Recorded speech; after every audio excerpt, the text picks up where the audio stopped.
On the 11th hour of the 11th day of the 11th month of 1918, an armistice between the Allied nations and Germany went into effect.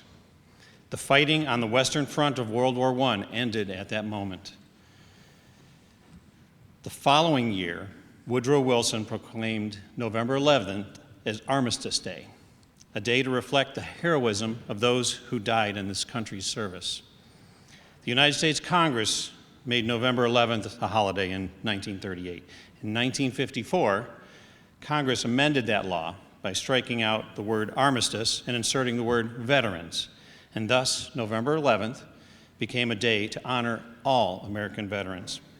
My name is Keith Ogle. I'm the mayor of Frankfort, and I thank the Frankfort School District 157C Board of Education and its president, Edith Lutz, Superintendent Doug Wernett, Principal Tricia Dotson, music directors Doug Adams, Shannon Shanahan, and Allison Bauman for including the village in this portion of today's program. I also thank all the student musicians, their parents, and the members of the Music Boosters organization for the work that they have had to put into this program.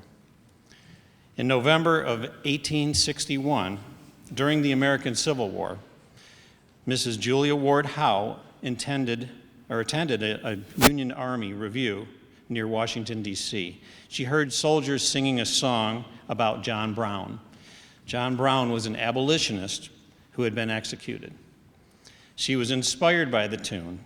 During the long carriage ride home, Mrs. Howe and her companions sang Army songs, including the ones with the strong marching beat about John Brown, whose body was smoldering in the grave while his soul continued to march on.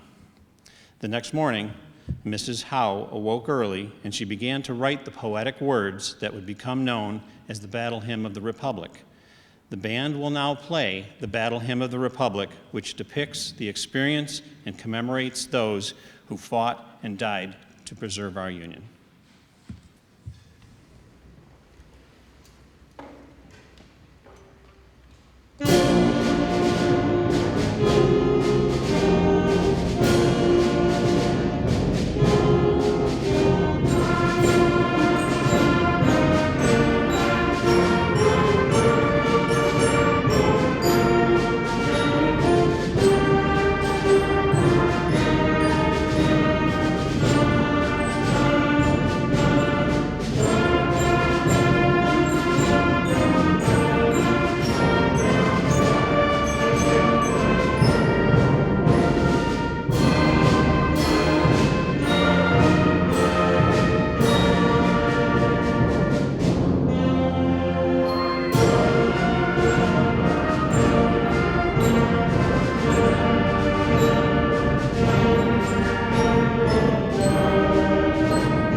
This patriotic hymn, My Country 'Tis of Thee, which is known as America, was written by Samuel Francis Smith. The melody used is the same of the national anthem of the United Kingdom, God Save the Queen. This song served as one of the national anthems of the United States before the adoption of the Star-Spangled Banner as the official U.S. national anthem in 1931. This song was first performed in public on July 4th, 1831, at a Children's Independence Day celebration at Park Street Church in Boston.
This concludes our Veterans Day program.